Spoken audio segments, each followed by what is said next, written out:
ಓಂ ಶ್ರೀ ಗುರು ಬಸವಲಿಂಗಾಯ ನಮಃ. ಸರ್ವರಲ್ಲಿ ಭಕ್ತಿ ಶರಣಾರ್ಥಿಗಳು. ಅಭೂತಪೂರ್ವ ಅದ್ವಿತೀಯವಾದಂಥ ಸಂಸ್ಥೆ. It is the first parliament in the world. ಮೊಟ್ಟ ಮೊದಲು ಪ್ರಜಾಪ್ರಭುತ್ವ ಸಂಸ್ಥೆ ಅದು. ಪ್ರಜಾಪ್ರಭುತ್ವದ ಕಲ್ಪನೆಯನ್ನು ಜಗತ್ತಿಗೆ ಕೊಟ್ಟವರೇ ಬಸವಣ್ಣವರು. ಅದಕ್ಕೆ ನೋಡ್ರಿ, ಆ ಅನುಭವ ಮಂಟಪದ ಅಧ್ಯಕ್ಷರನ್ನು ಒಬ್ಬರನ್ನು ದಲಿತರನ್ನಾಗಿ ಮಾಡಿದರು. ತಾವು ಕಮ್ಮೆ ಕುಲದ ಶ್ರೇಷ್ಠ ಅಷ್ಟೇ ಅಲ್ಲ, ಚನ್ನಬಸವಣ್ಣ ಮಹಾಜ್ಞಾನಿ ಅಂಥವರಿದ್ದರೂ ಅವರಿಗೆ ಜಾತಿ ಬೇರಿಗೆ ಕೊಡ್ಲಿ ಪೆಟ್ಟು ಹಾಕಬೇಕಾಗಿತ್ತು, ಜಾತಿ ನಿರ್ಮೂಲನೆ ಮಾಡಬೇಕಾಗಿತ್ತು. ಬಸವಣ್ಣನವರಲ್ಲಿ ಎಲ್ಲ ಮೌಲ್ಯಗಳನ್ನು ಸ್ಥಾಪನೆಗೊಳಿಸುವಂಥ ಬಹಳ ದೊಡ್ಡ ದೂರದೃಷ್ಟಿ ಇತ್ತು. ಸಾಮಾಜಿಕ ಒಂದು ಕೆಟ್ಟ ರೋಗ ಆಗಿರುವಂಥ ಜಾತೀಯತೆಯನ್ನು ಹೊಡೆದು ಹಾಕಬೇಕಾಗಿತ್ತು. ಅದಕ್ಕೆ ಮದ್ದಳೆ ಕಾಯಕದ ನಟವರ ಜನಾಂಗದ ದಲಿತ ಅಲ್ಲಯ್ಯನನ್ನು ಶೂನ್ಯಪೀಠದ ಅರಿವು ಆಚಾರ ಅನುಭವ ಇದ್ದುದರಿಂದ ಶೂನ್ಯಪೀಠದ ಅಧ್ಯಕ್ಷರನ್ನಾಗಿ ಮಾಡಿಬಿಟ್ಟು, ಆನಂತರ ಎಲ್ಲರಿಗೂ ಸಹಿತ ಮುಕ್ತ ಅವಕಾಶ, ಎಲ್ಲರೂ ತಮ್ಮ ತಮ್ಮ ಅಭಿಪ್ರಾಯವನ್ನು ಮುಕ್ತವಾಗಿ ಹೇಳ್ಕೊಳ್ಳಿಕ್ಕೆ ಅವಕಾಶ ಇತ್ತು. ಎಲ್ಲರಿಗೂ ಏನಪ್ಪ ಅಂದ್ರೆ ಅಂಗದ ಮೇಲೆ ಲಿಂಗ ಇರಬೇಕು. ಅದಕ್ಕಾಗಿ ಪ್ರತಿಯೊಬ್ಬರಿಗೂ ಲಿಂಗದ ಬಗ್ಗೆ, ಲಿಂಗ ಪೂಜಾದ ಬಗ್ಗೆ ಪ್ರತಿಯೊಂದನ್ನು ಸಹಿತ ಇಲ್ಲಿಯ ಪ್ರತಿಯೊಬ್ಬ ಲಿಂಗವಂತನಿಗೆ ಇಲ್ಲೊಂದು ಮಾತು ನೆನಪಿಡಬೇಕು. ಲಿಂಗವಂತ ಅಂದ್ರೆ ಇದೊಂದು ಜಾತಿ ಅಲ್ಲ, ಇದೊಂದು ಲಿಂಗ ಅಂದ್ರೆ ಎಟಮಲಾಜಿಕಲ್ ಮೀನಿಂಗ್ ಆಫ್ ಲಿಂಗ. ಲಿಂಗ ಅಂದ್ರೆ ಎದರೊಳಗಿಂದ ಅನಂತ ಕೋಟಿ ಬ್ರಹ್ಮಾಂಡಗಳು ಹುಟ್ಟಿ ಎಲ್ಲಿ ಲೀಲೆ ಆಡಿ ಎಲ್ಲಿ ಲಯ ಆಗ್ತಾವೆ ಅದಕ್ಕೆ ಲಿಂಗ ಅಂತ. ಅದಕ್ಕೆ ಈಗೇನು ಕೊರಳಾಗಿ ಧರಿಸ್ತೀವಿ ಇಷ್ಟಲಿಂಗ. ಆಮೇಲೆ ಬ್ರಹ್ಮಾಂಡಗತ ಚೈತನ್ಯಕ್ಕೆ ಅದು ಮಹಾಲಿಂಗ ಅಂತಾರೆ. ಆನಂತರ ನಿಷ್ಕಲ ಲಿಂಗ, ಟ್ರಾನ್ಸೆಂಡೆಂಟಲ್ ಸೋಲ್. ಅದೇ ರೀತಿ ಇದಕ್ಕೆ ಶರಣರು ಈ ಇಂಡಿವಿಜುವಲ್ ಸೋಲಕ್ಕೆ ಚಿಲ್ಲಿಂಗ ಅಂತಾರೆ. ಆಮೇಲೆ ಒಳಗೆ ಅಂತರಂಗದಾಗ ಏನು ಮಂತ್ರವನ್ನು ಇದನ್ನು ಮಾಡ್ತೀವಿ ಅದಕ್ಕೆ ಪ್ರಾಣಲಿಂಗ ಅಂತಾರೆ. ಯಾಕಲ್ಲ ಪ್ರಾಣದೊಳಗೆ ಯಾವಾಗಲೂ ಮಂತ್ರ ಚಾಲು ಇತ್ತು. ಚನ್ನಬಸವಣ್ಣವ್ರು ಹೇಳ್ತಾರೆ, ವಾಯು ಪ್ರಾಣಿ ಇದ್ದುದಕ್ಕೊಂದು ಲಿಂಗ ಪ್ರಾಣಿಯನ್ನಾಗಿ ಮಾಡಿದ ಎನ್ನ ಪರಮಗುರು ಬಸವಣ್ಣ. ಲಿಂಗವಂತರ ನೆನಪಿಡಬೇಕು. ದೀಕ್ಷೆ ಆಯಿತು ಅಂತಂದ್ರೆ, ಮನುಷ್ಯನಿಗೆ ದೀಕ್ಷೆ ಆಯಿತು ಅಂತಂದ್ರೆ ಅವನ ಶ್ವಾಸ ಬರೀ ಶ್ವಾಸವಾಗಿರಂಗಿಲ್ಲ, ಶ್ವಾಸ ಮಂತ್ರ ಸ್ವರೂಪ ಆಗಿರ್ತದೆ, ಯಾವಾಗಲೂ ಮಂತ್ರ ಚಾಲು ಇರ್ತದೆ. ಅದೇ ಪ್ರಾಣಲಿಂಗ ಪೂಜೆ. ಪ್ರಾಣಲಿಂಗ ಪೂಜೆಯ ಮಾಡಿರೋ, ಸದಾ ಪ್ರಾಣಲಿಂಗ ಪೂಜೆಯ ಮಾಡಿರೋ ಅಂತ ಅದಕ್ಕೆ ಹೇಳಿ. ಯಾಕಂದರೆ ಶ್ವಾಸೋಚ್ಛ್ವಾಸ ಬಿಟ್ಟು ಮನುಷ್ಯ ಇರ್ಲಾಕ ಬರಂಗಿಲ್ಲ. ಅದಕ್ಕೆ ಓಂ ನಮಃ ಶಿವಾಯ ಬಸವಾಯಿ ನವಲಿಂಗ ಸಕಿಲ ಮಂತ್ರ ಯಾವಾಗಲೂ ಚಾಲು ಇರ್ತದೆ. ಅದಕ್ಕಾಗಿ ಅರ್ಚನ, ಅರ್ಪಣ, ಅನುಭವ ಇದು ಲಿಂಗವಂತನ ದಿನಚರಿ. ಅರ್ಚನ ಅಂದರೆ ಪೂಜೆ ಮಾಡ್ಕೊಳ್ಳೋದು. ಎಲ್ಲೇ ಹೋಗ್ಯಾರ್ರಿ ಶರಣರು ಅಂತಂದ್ರೆ ಲಿಂಗ ಪೂಜೆ ಮಾಡ್ಕೊಳ್ಳೋ ಹತ್ಯಾರ್ರಿ ಅಂತಾರೆ. ಯಾರು ಮಾಡ್ತಾರ he doesn't know ABCD of god. ಲಿಂಗವಂತರು ಪೂಜೆಯನ್ನು ಮಾಡುವವರಲ್ಲ, ಮಾಡ್ಕೊಳ್ಳೋರು. ಯಾಕಂದರೆ ಇಲ್ಲಿ ಪಿಂಡಾಂಡ ಬ್ರಹ್ಮಾಂಡಯೋರೈಕ್ಯಂ ಸಾಕಾರ ನಿರಾಕಾರ ಏಕೋ ದೇವ ಕೂಡಲ ಸಂಗಮ ದೇವ. ಭಾಳ ಅದ್ಭುತವಾದಂಥ ಇದನ್ನು ಕನ್ಸೆಪ್ಟ್ ಇದು. ಸಾಕಾರ ನಿರಾಕಾರ ಅಂದ್ರೆ ಈ ಜೀವಾತ್ಮ ಪರಮಾತ್ಮರ ಪೂಜೆ ಏಕಕಾಲಕ್ಕೆ. ಅದಕ್ಕೆ ಪಿಂಡಾಂಡ ಬ್ರಹ್ಮಾಂಡಯೋರೈಕ್ಯಂ ಸಾಕಾರ ನಿರಾಕಾರ ಏಕೋ ದೇವ ಕೂಡಲ ಸಂಗಮ ದೇವ. ಅದಕ್ಕೆ ತನ್ನ ಪೂಜೆ ತನಗೂ ಆತ್ಮ ಅಂತ ಪರಮಾತ್ಮನ ಪೂಜೆ ಏಕಕಾಲಕ್ಕೆ ನಡೀತದ ಇದು. ಅದಕ್ಕೆ ಪ್ರಭುದೇವರು ಹೇಳ್ತಾರೆ, ಕಣಿಯತಿ ಪೂಜಿಸಿದ ನಾವು ಕಡಿಯಲು ಬೇಡ, ಮಣಿಯ ನೆನೆಸಿದ ನಾವು ಕಳೆಯಲು ಬೇಡ, ಕ್ಷಣದೊಳಗಿನ ಅರ್ಧ ಕ್ಷಣವಾದರೂ ನಿಜದ ನೆನವು ಸಾಕು, ಬೆಂಕಿಯೊಳಗುಳ್ಳ ಬಿಸಿ ಬಿಸಿನೀರೊಳಗುಂಟೆ ಗುಹೇಶ್ವರ ಅಂತಾರೆ. ಅದಕ್ಕಾಗಿ ನಾವು ಏನು ಮಾಡಬೇಕಪ್ಪ ಅಂತಂದ್ರೆ, ಲಿಂಗಾನುಭಾವದಿಂದ ನಿಮ್ಮ ಕಂಡು ಎನ್ನ ಮರೆತೆ ಕೂಡಲ ಸಂಗಮ ದೇವ. ಬಸವಣ್ಣವ್ರು ಹೇಳ್ತಾರೆ, ಅರಿವಿನ ತೃಪ್ತಿಗೆ ಅನುಭಾವವೇ ಆಶ್ರಯ. ಲಿಂಗಾನುಭಾವದಿಂದ ಬರೀ ಚರ್ಮಚಕ್ಷುವಿನಿಂದಲ್ಲ, ಲಿಂಗಾನುಭಾವದಿಂದ ನಿಮ್ಮ ಕಂಡು ಎನ್ನ ಮರೆತೆ ಕೂಡಲ ಸಂಗಮ ದೇವಾ. ಇದು ಪೂಜೆ ಲಿಂಗದ ಸಕೀಲ ಅಂತಾರೆ. ಅದಕ್ಕಾಗಿ ನಾವು ಡಿಟ್ಯಾಚ್ಮೆಂಟ್ ಆಫ್ ದಿ ಬಾಡಿ ಕ್ಷಣದೊಳಗೇನ ಅರ್ಧ ಕ್ಷಣವಾದರು ಅದಕ್ಕೆ ಇದನ್ನು ಅನುಭವಿಸ್ಬೇಕು ನಾವು.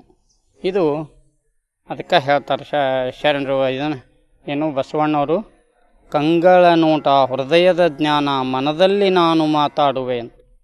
ಜೀನ ಮಳೆಗರೆದವು ಅಮೃತ ಕಳೆಗಳು ಸುರಿದವು ಕೂಡಲ ಸಂಗಯ್ಯನೆಂಬ ರಸಸಾಗರದೊಳಗೆ ನಾನು ಓಲಾಡುತ್ತಿರ್ತೇನೆಯ ಅಂತ. ಇದನ್ನೆಲ್ಲ ಅಂದ್ರೆ ತನು ಮನ ಭಾವ ವಿಕಾಸ ಆಗುವಂಥ ಒಂದು ಟ್ರೈನಿಂಗನ್ನು ಪ್ರತಿಯೊಬ್ಬರಿಗೂ ಸಹಿತ ಶರಣರು ಅಥವಾ ಬಸವಣ್ಣವರು ಪ್ರತಿಯೊಬ್ಬರಿಗೆ ಕೊಟ್ಟು ಈ ಪ್ರತಿಯೊಬ್ಬರನ್ನು ಅಕಾಯ ಚರಿತರನ್ನಾಗಿ, ಶರಣರನ್ನು ಅಕಾಯ ಚರಿತರನ್ನಾಗಿ ಅವರು ನಾಮ ರೂಪ ಕ್ರಿಯೆಗಳನ್ನು ಮೀರಿ ಅಕಾಯ ಚರಿತರಾಗಿ ಬದುಕಿದರು. ಇದು ಅಭೂತಪೂರ್ವವಾದಂಥದ್ದು. ಅದಕ್ಕೆ ಒಂದು ಕಡೆ ಹೇಳ್ತಾರೆ, ಅಘಟಿತ ಘಟಿತರು, ವಿಪರೀತ ಚರಿತರು, ಕಾಲ ಕರ್ಮ ವಿರಹಿತರು. ಶರಣರು ಹೆಂಗಿದ್ರಪ್ಪ ಅಂತಂದ್ರೆ ಅಘಟಿತ ಘಟಿತರು, ವಿಪರೀತ ಚರಿತರು, ಕಾಲ ಕರ್ಮ ರಹಿತರು. ಅದಕ್ಕೆ ಇದು ಇಹವನ್ನೇ ಮಹವನ್ನಾಗಿ ಮಾಡುವಂಥ ಮತ್ತು ಕಾಯಕವನ್ನೇ ಕೈಲಾಸ ಮಾಡುವಂಥ ಮತ್ತು ಹಾಳು ಹೆಣ್ಣನ್ನು ಸಾಕ್ಷಾತ್ ಕಪಿಲ ಸಿದ್ಧ ಮಲ್ಲಿಕಾರ್ಜುನ ನೋಡ್ರಿ, ಕೀಳು ಕಸುಬನ್ನು ಕಾಯಕವನ್ನಾಗಿ, ಕಾಯಕವನ್ನು ಕೈಲಾಸವನ್ನಾಗಿ ನೋಡಿ. ನಮ್ಮ ಭಾರತೀಯ ಪರಂಪರೆ ಎತ್ರ ನಾರಿ ಪೂಜ್ಯಂತೆ ತತ್ರ ದೇವರ ಮಂತೆ ಅಂತ. ಆದರೆ ಇಲ್ಲಿ ಶರಣರು ಸ್ತ್ರೀಗೆ ಸಮಾನತೆಯನ್ನು ಕೊಟ್ಟರು. ಈಗ 21ನೇ ಶತಮಾನದಾಗ ನಮ್ಮ ಪಾರ್ಲಿಮೆಂಟ್, ಭಾರತದ ಪಾರ್ಲಿಮೆಂಟಿನಲ್ಲಿ ಬರೀ 33% ಇದನ್ನು ಮಾಡ್ಲಾಕ ಸಂಸತ್ ಇನ್ನೂ ಒದ್ದಾಡ್ತದೆ. ಇಂಥ ದುರ್ದೈವ. ಆಗ 12ನೇ ಶತಮಾನದಾಗ ಬರೀ 33% ಅಲ್ಲ 50% ಸಮಾನ ಅಧಿಕಾರವನ್ನು ತಾಯಂದರಿಗೆ, ಹೆಣ್ಮಕ್ಕಳಿಗೆ ಕೊಟ್ಟಿತ್ತು ಅನುಭವ ಮಂಟಪ. ಬಸವಣ್ಣ ಅನುಭವ ಮಂಟಪದ ಅಣ್ಣ ಆದ್ರೆ ಅಕ್ಕ ಮಹಾದೇವಿ ಅನುಭವ ಮಂಟಪದ ಅಕ್ಕ ಅಂತ ಸಣ್ಣ ವಯಸ್ಸಿನಲ್ಲಿ ದಿವ್ಯತ್ವವನ್ನು ಇದನ್ನು ಪಡೆದು ಬಹಳ ದಿವ್ಯ ಚೇತನವಾಗಿ ಹೊರಹೊಮ್ಮಿದಂಥ ಅಕ್ಕ ಬರೀ ಸ್ತ್ರೀ ಕುಲದ ಒಂದು ಹೆಮ್ಮೆ ಅಥವಾ ಭಾರತದ ಆಧ್ಯಾತ್ಮಿಕ ಜಗತ್ತಿನ ಒಂದು ಹೆಮ್ಮೆ. ಅದಕ್ಕಾಗಿ ಅನುಭವ ಮಂಟಪದಾಗ ಬಹಳ ದೊಡ್ಡ ದೊಡ್ಡ ಚೇತನಗಳು ಎಲ್ಲ ಕುಲ ಕಸುಬುಗಳಿಂದ, ಎಲ್ಲ ದಿಕ್ಕುಗಳಿಂದ ಶರಣರೆಲ್ಲ ಬಂದು ಸೇರಿದರಲ್ಲಿ. ಅವ್ರದ್ದು ಎಲ್ಲರದು ಏನಿತ್ತಪ್ಪ ಅಂತಂದರೆ ಸತ್ಯಶುದ್ಧ ಕಾಯಕ, ನಿತ್ಯಲಿಂಗಾರ್ಚನೆ, ಭಕ್ತಿದಾಸೋಹ, ಪ್ರಸಾದ, ಅನುಭವ, ಈ ರೀತಿ ಅವರು ಇದನ್ನು. ಅದಕ್ಕಾಗಿ ಅದರಲ್ಲಿ ಏನಾಕೈತಪ್ಪ ಅಂದ್ರೆ ಅರ್ಚನ, ದಿನನಿತ್ಯ ಪ್ರತಿಯೊಬ್ಬರು ಅರ್ಚನ, ಅರ್ಪಣ, ಅನುಭವ, ಅದನ್ನು ದಿನನಿತ್ಯ ಅನುಭವವನ್ನು ಅನುಭವಿಸೋದು, ಅನುಭವವನ್ನು ಚರಿತ್ರೆ ಮಾಡೋದ್ರಿಂದ ಅಕ್ಕ ಮಾದೇವಿ ತಾಯಿಯವ್ರು ಹೇಳ್ತಾರೆ, ನಾವು ತಿಳ್ಕೋಬೇಕು. ಚನ್ನಮಲ್ಲಿಕಾರ್ಜುನ ಏನು ಆ ವಚನ ಹೆಂಗೆ ಸ್ಟಾರ್ಟ್ ಆಕತಿ ಅಂತಂದ್ರೆ, ಸಂಘದಿಂದಲ್ಲದೆ ಅಗ್ನಿ ಹುಟ್ಟದು, ಸಂಘದಿಂದಲ್ಲದೆ ಬೀಜ ಮಳೆದೋರದು, ಸಂಘದಿಂದಲ್ಲದೆ ದೇಹವಾಗದು. ಚನ್ನಮಲ್ಲಿಕಾರ್ಜುನ ನಿಮ್ಮ ಮಹಾನುಭಾವಿಗಳ ಅನುಭವ ಸಂಘದಿಂದಾನು ಪರಮ ಸುಖಿಯಾದೆ. ಈ ಭೂಮಿ ಮೇಲೆ, ಈ ಜಗತ್ತಿನಲ್ಲಿ ಪರಮ ಸುಖ ಎಲ್ಲಾದರೂ ಇತ್ತು ಅಂತಂದ್ರೆ ಮಹಾನುಭಾವಿಗಳ ಅನುಭವ ಸಂಘ. ಅದಕ್ಕೆ ಅನುಭವವನ್ನು ಕೇಳುವುದೇ ಒಂದು ಆತ್ಮಾನಂದ, ಲಿಂಗಾನಂದ, ಬ್ರಹ್ಮಾನಂದ, ಅಖಂಡಾನಂದ, ಪರಮ ಸುಖ ಅಂತಾಳಕ್ಕ. ಅದಕ್ಕೆ ಅವರು ಅಧ್ಯಾತ್ಮ ವಿದ್ಯೆಗೆ ಅನುಭವವೆಂಬುದು ಆತ್ಮವಿದ್ಯೆ. ಕಾಕಪೋಕ ಲೌಕಿಕ ವಿದ್ಯೆ ಅಲ್ಲಿದು, ಇದು ಆತ್ಮವಿದ್ಯೆ. ಅನುಭವವೆಂಬುದು ಅಂತರಂಗದ ರತ್ನ. ಅನುಭವವೆಂಬುದು ನಿಜ ನಿವಾಸದಲ್ಲಿರುವುದು, ಇರಿಸುವುದು. ಅನುಭವವೆಂಬುದು ತನ್ನ ತಾನಾರೆಂದು ತೋರುವುದು ಅಂತ. ನಿಜ ನಿವಾಸದಲ್ಲಿ ಇರಿಸುವುದು ಅಂತಂದ್ರೆ, ಕಬೀರ್ದಾಸರನ್ನ ಯಾರೋ ಒಬ್ರು ಕೇಳ್ತಾರೆ, ಬಾಬಾ ಅಪ್ಕ ಪತಾ ಕೌನ್ ಸಾ ಹೈ ಅಂತ. ನಿಮ್ಮ ಅಡ್ರೆಸ್ ಏನು ಕೇಳಿದಾಗ, ಹಮ್ ಜಹಾ ಜಾ ಬೈಠೆ ಹೈ ವಹಾ ಕೋಯಿ ಆ ನೈ ಸಕ್ತೆ, ಏಕ್ ಬಾರ್ ಆಯೆ ತೋ ವಾಪಸ್ ಜಾ ನೈ ಸಕ್ತೆ. ಅದಕ್ಕೆ ನಾವು ಎಲ್ಲಿ ಹೋಗಿ ಕೂತಿದ್ದೀವಿ ಅಲ್ಲಿ ಯಾರು ಬರೋಕ್ಕೆ ಸಾಧ್ಯ ಇಲ್ಲ. ಒಮ್ಮೆ ಬಂದರು ಅಂದರೆ ತಿರುಗಿ ಹೋಗೋಕ್ಕೆ ಸಾಧ್ಯ ಇಲ್ಲ. ಇದು ಅದನ್ನು ಚೌಡಯ್ಯ ನುಡಿಯಿಲ್ಲದ ನಿಸ್ಸೀಮ ಗ್ರಾಮ ಮಾತು ಮನಂಗಳಿಂದ ಅತ್ತತ್ತ ಮೀರಿದ ಸಾತಿಶ. ಅದಕ್ಕೆ ಆ ಇದನ್ನು ಸ್ಥಾನವನ್ನು ಅದು ಅದಕ್ಕೆ ಶರಣರು ಹೇಳಿಬಿಟ್ರು. ಇಂಥ ಅಂದರೆ ನಿಜ ನಿವಾಸದಲ್ಲಿರಿಸುವುದು ಪ್ರತಿಯೊಬ್ಬರಲ್ಲೂ ಅದು ನಿಜ ನಿವಾಸ. ಆ ಅನುಭವವನ್ನು ಅದರಿಂದ ಸ್ಥಾನವನ್ನು ಅನುಭವಿಸ್ಬೇಕು ನಾವು. ಅನುಭವವೆಂಬುದು ನಿಜ ನಿವಾಸದಲ್ಲಿರಿಸುವುದು ಅಂತ. ಅದಕ್ಕೆ ಅನುಭವವೆಂಬುದು ತನ್ನ ತಾನಾರೆಂದು ತೋರುವುದು. ಸಾಕ್ರೆಟಿಸ್ನ ಎಲ್ಲ ವಿದ್ಯಾರ್ಥಿಗಳು ಹೋಗಿ ಕೇಳ್ತಾರೆ, ಜಗತ್ತಿನಾಗ ಅತ್ಯಂತ ಕಠಿಣ ಕೆಲಸ ಯಾವುದ್ರಿ ಅಂದರೆ ಟು ನೋ ದೈ ಸೆಲ್ಫ್. ಆದರೆ ಅದನ್ನು ಸುಲಭೋಪಾಯ ಮಾಡಿಬಿಟ್ರು ಶರಣರು. ಯಾರು ಭಾಳ ದೊಡ್ಡ ದೊಡ್ಡ ಬುದ್ಧ ಮಹಾವೀರ ಭಾಳ ತಪಸ್ಸಿನಿಂದ ಕಂಡಿದ್ರು ಇದನ್ನು. ಎಂತಿರ್ದಡಂತೆ ಶಿವಪೂಜೆ.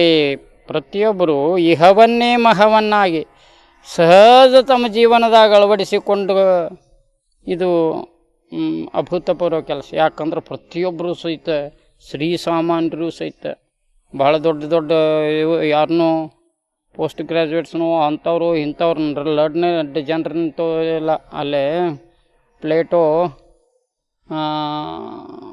ವಿಚಾರ ಇದನ್ನು ಸ್ಕೂಲ್ ಆಫ್ ಥಾಟ್ಸ್ ಅಂಥೇಳಿ ಇದನ್ನು ಮಾಡಿದರು. ಅಲ್ಲೇ ದಲಿತರು ಬಲಿತರು ಅಂದ್ರೆ ಕಲ್ತವರು ಕಲಿಯಲ್ದವರು. ಆದ್ರೆ ಇಲ್ಲಿ ಬಸವಣ್ಣನಲ್ಲಿ ಕಲ್ತವರು ಇದ್ದರು, ಕಲಿಯಲ್ದವರು ಇದ್ದರು. ಎಲ್ಲರೂ ಅಷ್ಟೆ, ಅವ್ರಿಗೆ ಬೇರೆ ಇಲ್ಲೇ ಭಿನ್ನತೆ ಇಲ್ಲ. ಅದಕ್ಕೆ ಕಲ್ತಾವ ಇರಲಿ ಕಲಿಯಲ್ದವ ಇರಲಿ ಎಲ್ಲರಿಗೂ ಸಹಿತ ಆಧ್ಯಾತ್ಮವನ್ನು ಹಾಸುಹಕ್ಕಾಗಿ ಮಾಡಿಬಿಟ್ರು. ಅಂಥ ಅನುಭವ ಮಂಟಪದ ಚರ್ಚೆ ಎಷ್ಟು ಅಭೂತಪೂರ್ವ ಇರಬೇಕು. ಎಲ್ಲರೂ ಸಹಿತ ಮಜ್ಜಿಗೆ ಕಡಿದ್ರೆ ಬೆಣ್ಣೆ ಹೆಂಗೆ ಬರ್ತದೋ ಹಂಗೆ ಅನುಭವ ಚರ್ಚೆಯಲ್ಲಿ ಏನು ಅನುಭವ ಹೊರಹೊಮ್ಮಿತು ಅವರವರ ಅನುಭವವನ್ನು ಅದು ವಚನ ಸಾಹಿತ್ಯವಾಗಿ ಹೊರಹೊಮ್ಮಿತು. ನಮಗೆ ಈಗ ಸಹಿತ ಸೆರಗು ಕೊಟ್ಟು ಹೋದನು ಅಂತ ಎನ್ನ ತಂದೆ ಹೆತ್ತ ತಂದೆ ಅಂತ ಇದನ್ನ ಅಕ್ಕನಾಗಮ್ಮ ತಾಯಿ ಬಸವಣ್ಣ ಬಗ್ಗೆ ಹೇಳ್ತಾರೆ. ಅಂದ್ರೆ ಜನರಿಗೆ ನಡಿಲಕ್ಕ ಒಂದು ದಾರಿ ಬಿಟ್ಟು ಹೋದರು. ದೇವಲೋಕಕ್ಕೆ ಬಟ್ಟೆ ಕಾಣಿರೋ ಅಂತ ವಚನ ಸಾಹಿತ್ಯ ಏನಪ್ಪ ಅಂತಂದ್ರೆ ದೇವಲೋಕ ಅಂದ್ರೆ ಆಧ್ಯಾತ್ಮವನ್ನು ಬದುಕಲಿಕ್ಕೆ ಒಂದು ದಾರಿ ಇದು. ಅದಕ್ಕೆ ಒಂದು ಕಡೆ ಹೇಳ್ತಾರೆ ಚನ್ನಬಸವಣ್ಣವರು, ಪಾತಾಳದಗ್ಗವಣಿಯ ನೇಣಿಲ್ಲದ ತೆಗೆಯಬಹುದೇ ಸೋಪಾನದ ಬಲದಿಂದಲ್ಲದೆ ದೇವಲೋಕಕ್ಕೆ ಬಟ್ಟೆ ಕಾಣಿರೋ ಮರ್ತ್ಯರ ಮನದ ಮೈಲಿಗೆಯ ತೊಳೆಯಲೆಂದು ಗೀತ ಮಾತೆಂಬ ಜೋಟಿಯ ಬೆಳಗಿಸಿಟ್ಟರು ನೋಡ ಶರಣರು. ಎಂಥ ಅದ್ಭುತ ಇದನ್ನು ಹೇಳ್ತಾರೆ. ಏನಪ್ಪ ವಾಚನ ಅಂತಂದ್ರೆ ಗೀತ್ ಅಂದರೆ ಗೀತನೂ ಅದ, ಮಾತಂದ್ರೆ ಮಾತನೂ ಅದ.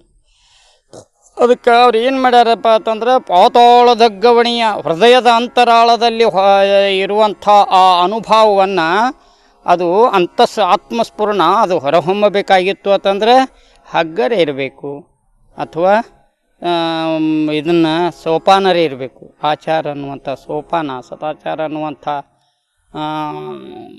ಅದು ಸದ್ಭಕ್ತಿ ಸದಾಚಾರ ಇವೆಲ್ಲ ಇದ್ರೆ ಮಾತ್ರ ಅವ ಅಂದ್ರೆ ಹಗ್ಗರೆ ಒಂದು ಬೇಕು ಅಥವಾ ಪೌಟಿಗೆರೆ ಅಂದ್ರೆ ಸ್ಟೆಪ್ಸರೇ ಇದನ್ನು ಬರಬೇಕು, ಸೋಪಾನಗಳೇ ಇರಬೇಕು.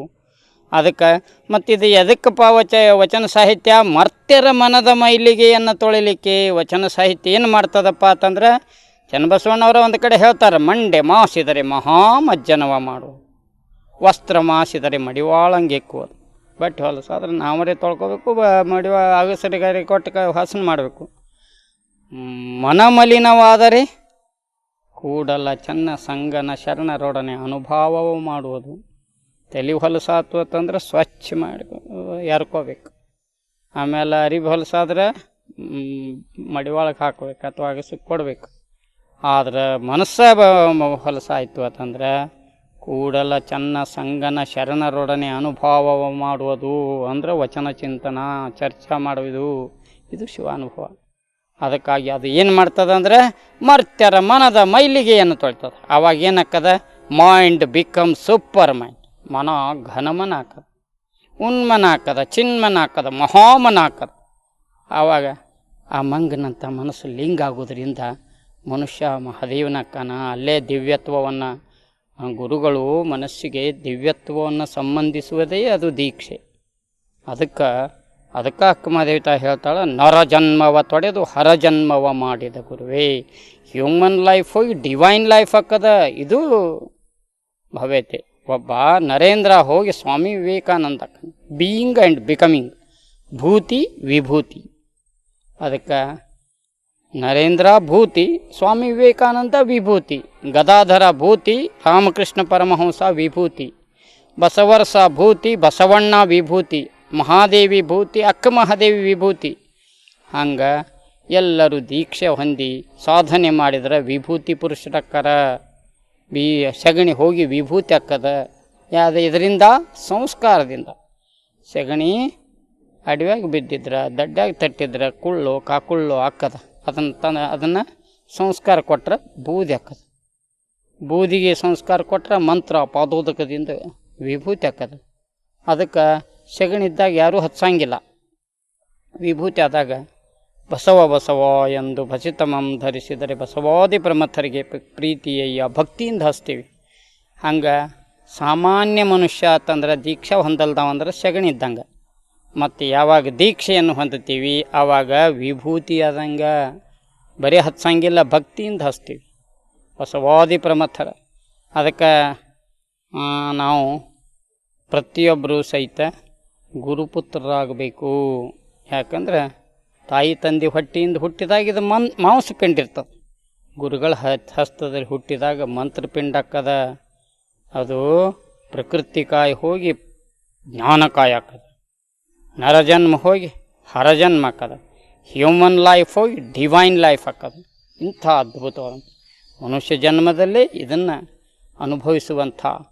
ಅದಕ್ಕೆ ಪ್ರತಿಯೊಬ್ಬರೂ ಸಹಿತ ಸದ್ಗುರುಗಳಿಂದ ಲಿಂಗ ದೀಕ್ಷೆಯನ್ನು ಹೊಂದಿ ಲಿಂಗ ಸಾಧನೆಯನ್ನು ಮಾಡ್ರೆ ಲಿಂಗ ಸ್ವರೂಪವೇ ಆಕಾರ. ಇದು ಅನುಭವ ಮಂಟಪ. ಇಂಥ ಮೌಲ್ಯಗಳನ್ನು ಬರೇ ಮೌಲ್ಯಗಳನ್ನು ಹೇಳಿ ಹೋಗಲಿಲ್ಲ, ಅದನ್ನು ಕೊಟ್ಟ ಅನುಭವಿಸಿ ಪ್ರತಿಯೊಬ್ಬರಿಗೂ ಸಹಿತ ಅದರ ಟ್ರೈನಿಂಗ್ ಕೊಟ್ಟ ಅದೇ ಅವರಾಗುವಂಗೆ ಮಾಡಿದ್ದು ಅನುಭವ ಮಂಟಪದ ಅಗ್ಗಳಿಕೆ ಹೆಗ್ಗಳಿಕೆ. ಅದಕ್ಕೆ ಅನುಭವ ಮಂಟಪ 1 2 ಒಬ್ಬರು ಹೇಳ್ತಾರೆ, ಆಡು ಮುಟ್ಟದ ಗಿಡವಿಲ್ಲ, ಸರ್ವಜ್ಞನರಿಯದ ಜ್ಞಾನವಿಲ್ಲ, ಬಸವಾದಿ ಪ್ರಮಥರು ಮಾಡದ ಕ್ರಾಂತಿಯೇ ಇಲ್ಲ, ನ ಭೂತೋ ನ ಭವಿಷ್ಯತ್, ಪರಿಪೂರ್ಣ ಕ್ರಾಂತಿ. ಅದಕ್ಕೆ ಉತ್ತಂಗಿ ಚೆನ್ನಪ್ಪನವ್ರು ಹೇಳ್ತಾರೆ, ಸೋಸಿಯೋ ರಿಲಿಜಿಯಸ್ ರೆವಲ್ಯೂಷನ್, ಸಮಾಜೋ ಧಾರ್ಮಿಕ ಕ್ರಾಂತಿ. ಬಸವಾದಿ ಶರಣರ ಧರ್ಮ ಸಮಾಜಮುಖಿಯಾದಂಥ ಧರ್ಮ ಇದು. ಅದಕ್ಕಾಗಿ ಒಂದು ಕಡೆ ಬಸವಣ್ಣವರ ಹೇಳ್ತಾರೆ, ವ್ರತ ತಪ್ಪಿದರೆ ಸೈರಿಸಬಹುದು, ಕಾಯಕ ತಪ್ಪಿದರೆ ಸೈರಿಸಲಾಗದು. ಲಿಂಗ ಪೂಜೆ ಬಿಟ್ಟರೆ ಒಂದು ದಿವಸ ನಡೀತದ, ಆದರೆ ಕಾಯಕ ಬಿಡಂಗಿಲ್ಲ ಅಂತ. ಅದಕ್ಕಾಗಿ ಇಂಥ ಒಂದು ಭದ್ರದ ಸಮಾಜಕ್ಕೆ ಸುಸ್ಥಿರವಾದಂಥ ಭದ್ರವಾದಂಥ ತಳಹದಿಯನ್ನು ಹಾಕಿ ಸಮೃದ್ಧಿ ಸಂತೃಪ್ತಿ ಸುವಿಧಾನದ ಬೀಡನ್ನಾಗಿ ಮಾಡಿ ನೀಡುವವರುಂಟು, ಬೇಡುವವರಿಲ್ಲ, ಎಲ್ಲರನ್ನೂ ಸಹಿತ. ಮತ್ತು ಇಲ್ಲಿ ಯಾರು ರಾಜರಿಲ್ಲ, ಎಲ್ಲರೂ ಸೇವಾ ಮಾಡವ್ರ, ಒಬ್ಬರಿಗಿಂತ ಒಬ್ಬರು. ಅದಕ್ಕೆ ದಾಸೋಹ ಅಂದ್ರೆ ನಾನು ದಾಸನಾಗಿ ಸಿದ್ಧನಾಗಿ ಶಿವನ ಸೊಮ್ಮು ಶಿವನಿಗೆ ಅಂಥೇಳಿ ಎಲ್ಲರೂ ಸೇವಾ ಕಿಂಕರರು.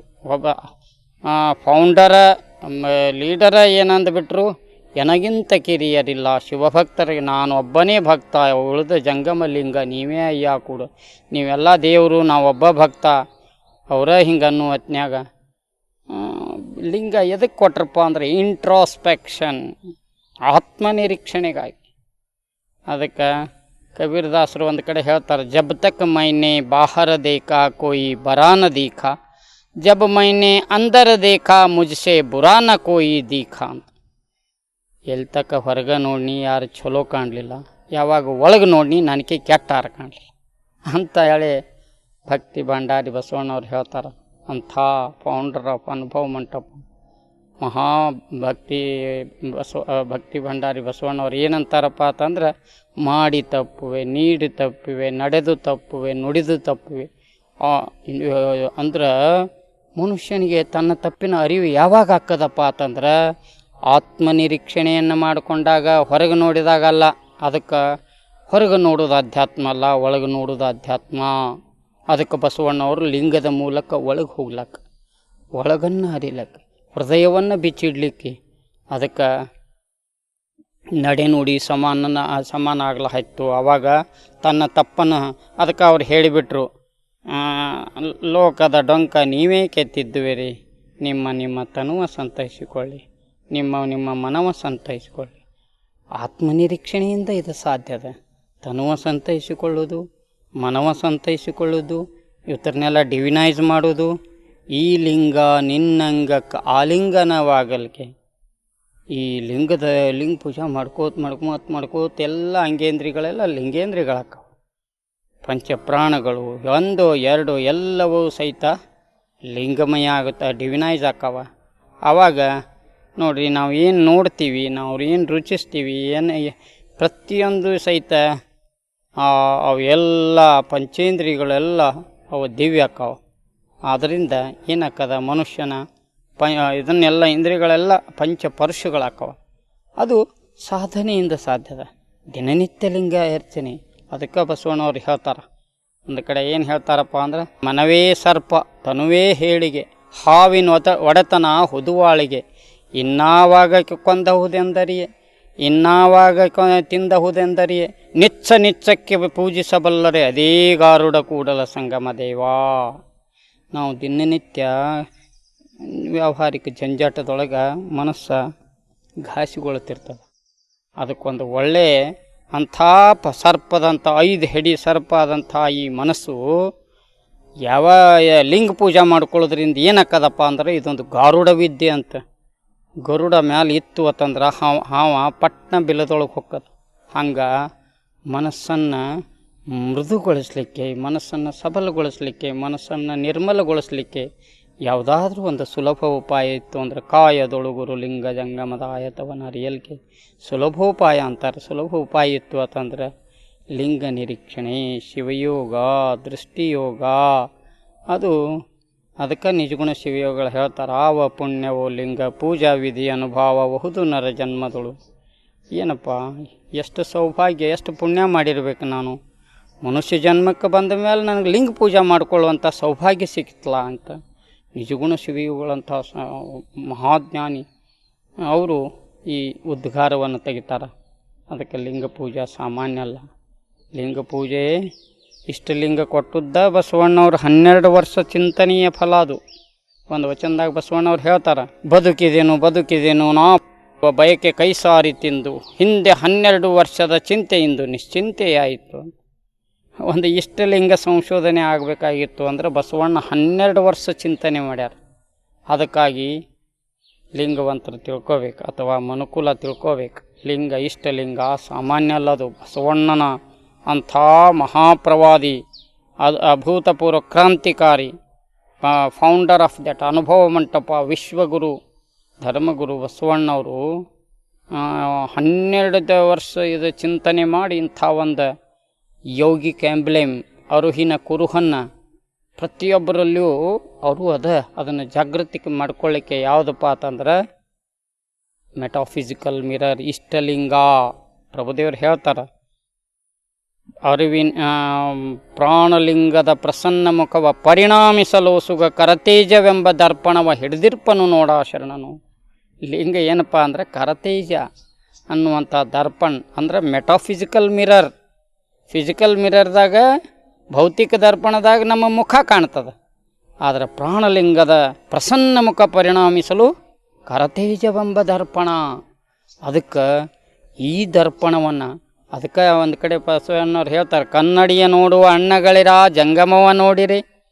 ಬರೀ ಲಿಂಗ ಪೂಜೆ ಅಷ್ಟೇ ಅಲ್ಲಪ್ಪ, ಲಿಂಗ ಪೂಜೆ ಯಾವಾಗ ಸಾರ್ಥಕ ಆಕ್ಕದಂದ್ರೆ ಸಮಾಜ ಸೇವೆ ಮಾಡಿದಾಗ.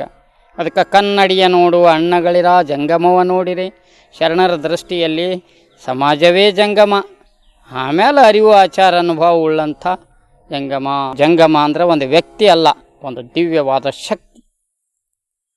ಅದಕ್ಕೆ ನೋಡ್ರಿ, ಜಂಗಮ ಕೆರೆದರೆ ಸ್ಥಾವರ ನೆನೆಯಿತ್ತು ಅಂತಾರೆ. ಇಷ್ಟಲಿಂಗಕ್ಕೂ ಒಂದು ಕಡೆ ಸ್ಥಾವರ ಅಂತ ಹೇಳಿಬಿಡ್ತಾರೆ. ಅದಕ್ಕಾಗಿ ಅನುಭವ ಮಂಟಪ ಏನು ಮಾಡ್ತೀರಿ ಅಂತಂದ್ರೆ, ಬರೀ ಇಷ್ಟಲಿಂಗವನ್ನು ಯಾವಾಗಲೂ ಪ್ರಗತಿಪರ ಧರ್ಮ ಇದು. ಬರೀ ಇಷ್ಟಲಿಂಗ ಪೂಜೆಯನ್ನು ಹೇಳಿಲ್ಲ. ಎರೆದರೆ ನೆನೆಯದು, ಮರೆದರೆ ಬಾಡದು, ಹುರುಳಿಲ್ಲ ಲಿಂಗಾರ್ಚನೆ, ಜಂಗಮಕ್ಕೆರೆದರೆ ಸ್ಥಾವರ ನೆನೆಯಿತ್ತು ಅಂತಾರೆ. ಅದಕ್ಕೆ ಬರೀ ಇದನ್ನು ಲಿಂಗ ಉಣಿಸ್ರ ಉಣ್ಣು ಅಂತ, ತೊಡಿಸ್ರ ತೊಡು ಅಂತ, ಜಂಗಮ ಲಿಂಗವ ತೋರಿಸಿ ಬದುಕಿಸಾ ಚೆನ್ನ ಮಲ್ಲಿಕಾರ್ಜುನ ಅಂತಾರೆ. ಅದಕ್ಕೆ ಈ ರೀತಿ ಪ್ರಗತಿಪರವಾದಂಥ ಧರ್ಮ, ಹೊಸ ವಿಚಾರಗಳನ್ನು ಅಥವಾ ಪ್ರಗತಿಪರ ವಿಚಾರಗಳನ್ನು ಹೇಳ್ತಾ ಕೊನೆಗೆ ಎಲ್ಲಿ ಹೋಗ್ತದಪ್ಪ ಅಂತಂದ್ರೆ ಬಯಲ ಬಿತ್ತಿ ಬಯಲ ಬೆಳೆದು ಬಯಲಾಗಿ ಹೋದರಯ್ಯ. ಇದು ಶೂನ್ಯ ಸಿದ್ಧಾಂತ. ಏನಪ್ಪ ಅಂತಂದ್ರೆ ಶರಣರ ಶೂನ್ಯ ಎಲ್ಲವನ್ನೊಳಗೊಂಡು ಎಲ್ಲವನ್ನು ಮೀರಿ ತಾನೇ ತಾನಾದದ್ದು ಶೂನ್ಯ. ಇದು ಮಯೂರಾಂಡ ರಸದಂತೆ, ವೃಕ್ಷವನ್ನೊಳಗೊಂಡ ಬೀಜದಂತೆ ಅಂತಾರೆ. ಅಂದ್ರೆ ನವಿಲಿನೊಳಗೆ ಅಂಥ ರಂಗಬಿರಂಗಿ, ನವಿಲಿನ ತತ್ತಿಯೊಳಗೆ ರಂಗಬಿರಂಗಿ ನವಿಲು ಅಡಗಿರ್ತದೆ, ಆದರೆ ಕಾಣಂಗಿಲ್ಲ. ಹಂಗೆ ನೋಡ್ರಿ, ಒಂದು ಆಲದ ಬೀಜ ಇಷ್ಟ ಇರ್ತದೆ, ಅದ್ರೊಳಗೆ ಅಂಥ ಮಹಾನ್ ವೃಕ್ಷ ಅಡಗಿರ್ತದೆ. ಅದಕ್ಕೆ ಯಾವಾಗ ನೀರು, ಗೊಬ್ಬರ, ಸೂರ್ಯಕಿರಣ ಎಲ್ಲ ಸಿಕ್ಕಾಗದು ಹೆಂಗೆ ವಿಕಾಸ ಆಗಿ ತೋರ್ತದನು, ಹಂಗೆ ಪ್ರತಿಯೊಬ್ಬ ಮನುಷ್ಯನಲ್ಲಿ ಆ ಚೈತನ್ಯ ಇರ್ತದೆ. ಅದು ಇಂಥ ವಿರಾಟ್ ಜಗದಗಲ ಮುಗಿಲಗಲವಾದಂಥ ವಿರಾಟ್ ರೂಪಿ ಇದನ್ನು ಪ್ರತಿಯೊಬ್ಬರಲ್ಲಿ, ಇದು ಶೂನ್ಯ ತತ್ವ. ಅದಕ್ಕೆ ಎಲ್ಲವನ್ನೊಳಗೊಂಡು ಎಲ್ಲವನ್ನು ಮೀರಿ ತಾನೇ ತಾನಾದದ್ದು ಶೂನ್ಯ ಅಂತ. ಅದಕ್ಕೆ ಅನುಭವ ಉಂಟಪ್ಪ ಶೂನ್ಯ ಸಿದ್ಧಾಂತ ಇದು. ಮತ್ತು ಬೌದ್ಧರ ಶೂನ್ಯದ ಗತ್ತಲೆ ಮಿಯರ್ ಹೊಯ್ಡಲ್ಲ, ಇದು ಬೇರೆ ಏನೂ ಇಲ್ಲದ್ದಲ್ಲ. ಇದು ಎಲ್ಲವನ್ನೊಳಗೊಂಡು ಎಲ್ಲವನ್ನೂ ಮೀರಿ. ಅದಕ್ಕೆ ಶರಣರ ಆಧ್ಯಾತ್ಮ ಮನುಷ್ಯನನ್ನು ಭಾಳ ದಿವ್ಯತ್ವ, ಬರೀ ಒಂದು ಕಡೆ ವೈಚಾರಿಕತೆ, ಮನಸ್ಸು ಎಲ್ಲವನ್ನಿತ್ತು ಬಯಲ ಸ್ವರೂಪಿಯಾಗಿ ಬಿಡ್ತಾನೆ. ಅದಕ್ಕಾಗಿ ಇಂಥ ಒಂದು ಆಧ್ಯಾತ್ಮವನ್ನು ಸಹಜ ಅಂದ್ರೆ ಅನುಭವ ಚರ್ಚೆಯಿಂದ ಸಹಜ ಅಂಗೈನೆಲ್ಲಿಯಾಗಿ ಇದನ್ನು ಮಾಡಿದವರು ಬಸವಾದಿ ಶರಣರು. ಅದಕ್ಕಾಗಿ ನಾವು ಶರಣರು ಚರಿತ್ರೆ ಪ್ರಿಯರಲ್ಲ, ಚಾರಿತ್ರ್ಯ ಪ್ರಿಯರು. ಅದಕ್ಕಾಗಿ ಶರಣರ ವಚನಗಳನ್ನು ಓದೋದ್ರಿಂದ, ಶರಣರನ್ನು ಅಭ್ಯಾಸ ಮಾಡೋದರಿಂದ ನಾವು ಶರಣರೇ ಹಾಕೀವಿ. ಯಾಕಂದರೆ ಲಿಂಗವನ್ನು ಪೂಜೆ ಮಾಡ್ಕೊಳ್ಳೋದ್ರಿಂದ ಲಿಂಗವೇ ಆಗಿಬಿಡ್ತೀವಿ. ಅದಕ್ಕೆ ಲಿಂಗ ಪೂಜೆ ಎದಕ್ಕೆ ಮಾಡ್ಕೊಳ್ಳೋದ್ರಿ ಅಂದ್ರೆ ಮನಸ್ಸು ಲಿಂಗ ಆಗ್ಲಕ್ಕ. ಮನಸ್ಸು ಲಿಂಗ ಆಯಿತು ಅಂದ್ರೆ ಮನುಷ್ಯ ಲಿಂಗ ಹಾಕನ. ಅವನು ಹಂಗೇಂದ್ರಿಯ ಇದನ್ನು ಕಾಯ ಹಾಕದ, ಕಾಯ ಪ್ರಸಾದ ಕಾಯ ಹಾಕದ. ಹೀಗೆ ಎಲ್ಲವನ್ನು ಸಹಿತ ಡಿವಿನೈಸ್ ಮಾಡಿಕೊಂಡ ನಮ್ಮ ಇಹವನ್ನೇ ಮಹವನ್ನಾಗಿ ನಾವು ಎಲ್ಲೆಲ್ಲಿ ಇರ್ತೀವೋ ಆ ಪರಿಸರವೇ ದಿವ್ಯತ್ವ. ಅದಕ್ಕೆ ಹೇಳ್ತಾರೆ, ನೀನು ಒಲಿದು ಪಾದವನಿಟ್ಟ ನೆಲವೇ ಸುಕ್ಷೇತ್ರ, ಜಲವೇ ಪಾವನ ತೀರ್ಥ, ಸುಲಭ ಶ್ರೀ ಗುರುವೇ ಕೃಪೆ ಆಗುವಂತ. ಅದಕ್ಕೆ ನೋಡಿರಿ, ನಮ್ಮಲ್ಲಿ ಇನ್ನೂ ಒಂದು ಅಭೂತಪೂರ್ವವಾದಂಥ ಏನಂದರೆ ಗುರು ಮುಟ್ಟಿ ಗುರು, ಜ್ಯೋತಿ ಮುಟ್ಟಿ ಜ್ಯೋತಿ. ಅದಕ್ಕೆ ಒಬ್ಬ ಶಿಷ್ಯ ಬರೀ ಶಿಷ್ಯನಾಗೆ ಉಳಿಯಂಗಿಲ್ಲ. ಇಲ್ಲಿ ಶಿಷ್ಯ ಗುರುವಾಗಿ ಪರಿಣಮಿಸ್ತಾನೆ. ಜ್ಯೋತಿ ಮುಟ್ಟಿ ಜ್ಯೋತಿ ಹಾಕಾನ. ಅದಕ್ಕಾಗಿ ಇದು ಇಷ್ಟು ಸಮಾನತೆ, ಇಷ್ಟು ಇದನ್ನು ಅದಕ್ಕೆ ಮನುಷ್ಯನ ಇದನ್ನು ರಿವೀಲ್ ಮಾಡ್ಕೋತ ಪ್ರತಿಯೊಬ್ಬರನ್ನು ವಿಶ್ಲೇಷಣೆ ಮಾಡ್ಕೋತ ಒಂದು ಕಡೆ ಪ್ರಭುದೇವರು ಹೇಳ್ತಾರೆ, ಅಪರಿಮಿತದ ಕತ್ತಲೆಯೊಳಗೆ ವಿಪರೀತದ ಬೆಳಕವನಿಕ್ಕಿದವರಾರು, ಬೆಳಗೂ ಅದೇ ಕತ್ತಲೆಯೂ ಅದೇ, ಇದೇನು ಚೋದ್ಯವು, ಆನೆಯೂ ಸಿಂಹವೂ ಕೂಡಿ ಉಂಬುವುದ ಕಂಡು ಆನು ಬೆರಗಾದೆ ಗುಹೇಶ್ವರ. ನೋಡಿ, ಮನುಷ್ಯನಲ್ಲಿ ಅಜ್ಞಾನದ ಅಂಧಕಾರನೂ ತುಂಬ್ಯದ, ಸುಜ್ಞಾನದ ಬೆಳಕು ತುಂಬ್ಯದ. ಅದಕ್ಕಾಗಿ ನಾವು ಈ ಅಜ್ಞಾನದ ಮನುಷ್ಯನಲ್ಲೇ ಆಧ್ಯಾತ್ಮ ಅಂದ್ರೆ ಅಜ್ಞಾನವನ್ನು ಕಳ್ಕೊಳ್ಳೋದು. ಅದಕ್ಕೆ ಮನುಷ್ಯನಲ್ಲಿ ಆಧ್ಯಾತ್ಮ ಹೆಂಗೆ ಅಳವಡಿಸಬೇಕು ಅನ್ನೋದು ಬಸವಾದಿ ಶರಣರು ಪ್ರತಿಯೊಬ್ಬರ ಜೀವನದಲ್ಲಿ ಹಾಸುಹೊಕ್ಕಾಗಿ ಮಾಡಿದರು. ಎಲ್ಲರಿಗೂ ಶರಣಾರ್ಥಿ.